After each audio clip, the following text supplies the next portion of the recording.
Welcome back to Movie Explained. In the near future, sinkholes begin appearing all over the world, causing explosions that send society into an utter state of panic.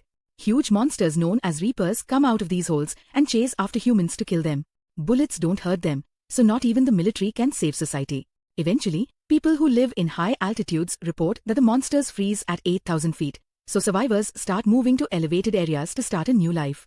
3 years later in Colorado, Hunter lives in a small community in the Rocky Mountains. One day, he decides to cross the 8,000 feet safe line, curious to see what's on the other side. He barely gets to take a few steps before he encounters a reaper, so Hunter begins running back. The monster almost gets him, but he manages to cross the line just in time. Afterward, Hunter returns to his home in the Lost Gulch refuge where 193 survivors live. His father will scold him for crossing the safe line, reminding him of the monsters, but also of Hunter's lung problems. Hunter explains he only wanted to find more people, so Will points out he can't lose him like he lost his wife. Later, Will goes hunting with Katie and shares what happened. Katie understands his worries, but also points out Hunter is the only child in their community, so it's natural that he wants to find friends to play with. However, Will explains Hunter is just trying to go to the last place he saw his mother. Meanwhile, scientist Nina is experimenting with bullets and tests them by shooting them at a piece of reaper hide, but they still don't do any damage. That night, Will hears Nina still shooting and gets annoyed as he remembers the time his wife left with her on the special mission that killed her.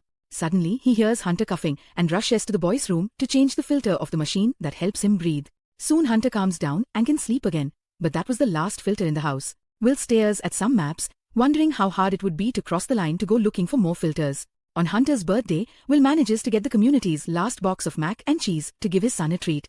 While they cook, Hunter wonders why they don't use the radio anymore.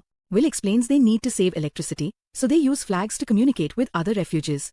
Hunter thinks this is sad because talking to people is important. That night, Hunter begins coughing again, and Will has no choice but to give him an injection.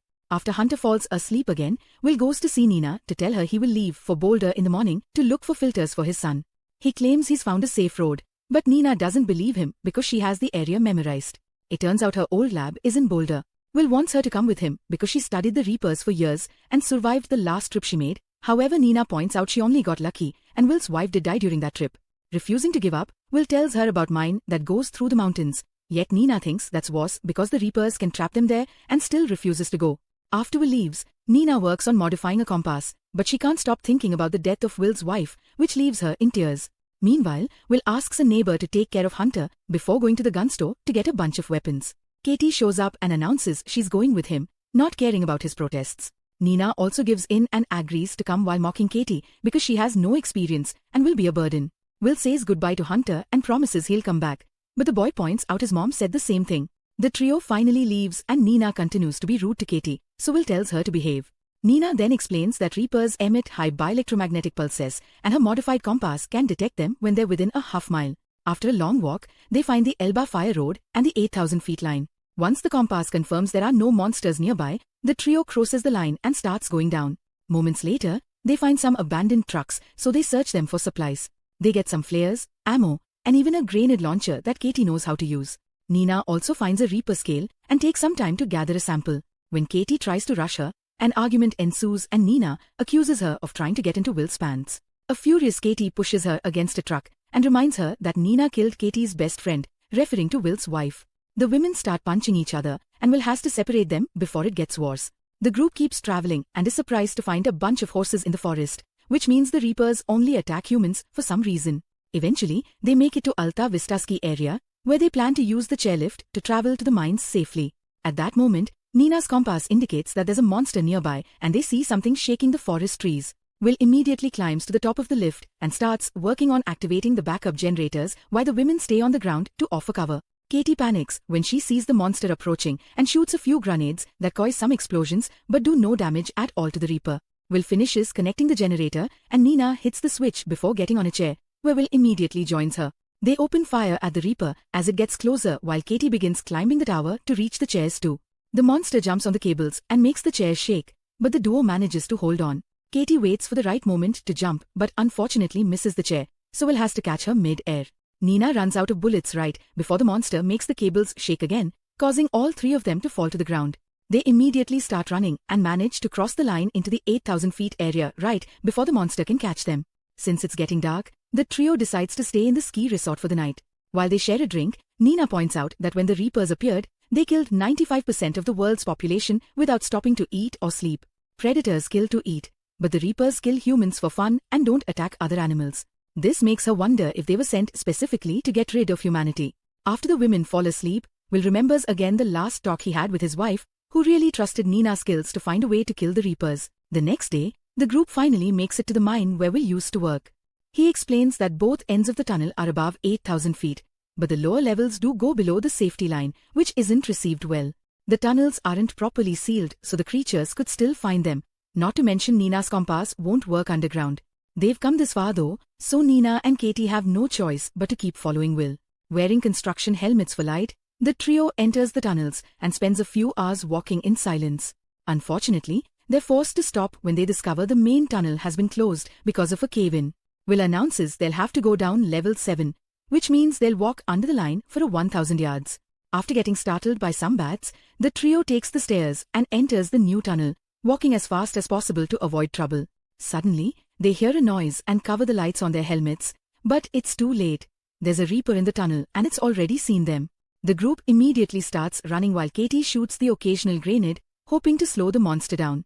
Abandoned machinery also keeps the Reaper back and Will opens fire, but it's pointless. When they find a hole in the wall, the trio runs inside and Will shoots at the rocks to make enough room for the three of them to hide. The Reaper inserts its glowing tail inside the hole, so Will throws a flare to distract it. The light reveals a way out in the opposite wall, so they push away a few rocks to crawl through it to escape. Will moves last and has to dodge the Reaper's tail before following his friends. After crawling for a few minutes, Katie comes out into another tunnel, only to be found by a Reaper that immediately stabs her with its tail. Will tries reaching for her, but he isn't fast enough and has to watch how the monster takes her away. At that moment, Nina finds a ladder, so she and Will immediately climb up while hearing a Reaper behind them.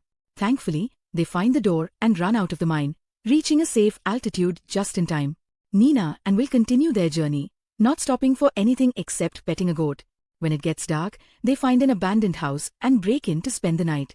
There are some mac and cheese boxes and they have them for dinner while Will shares that it's Hunter's favorite food.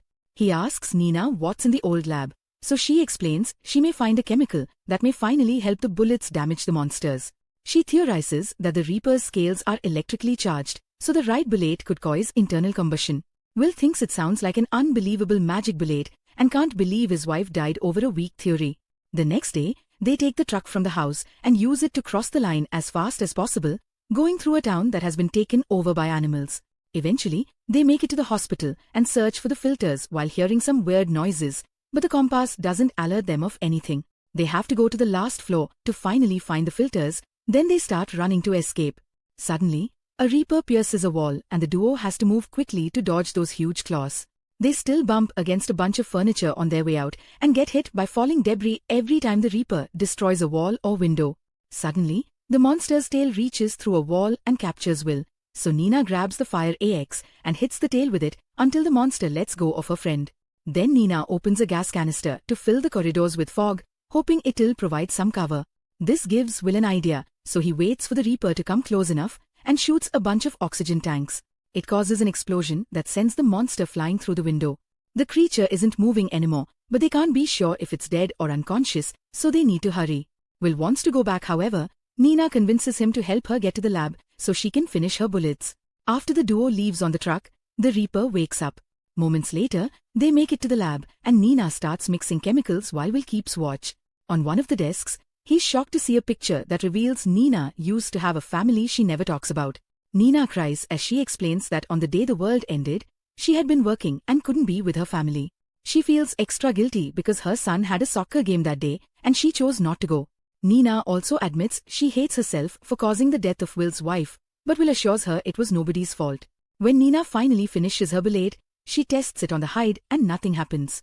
She tells Will to go back to his son, but she's staying to keep on experimenting until she finds a solution or the Reapers kill her. Will leaves on his truck while Nina tries another bullet mix, but it doesn't work either.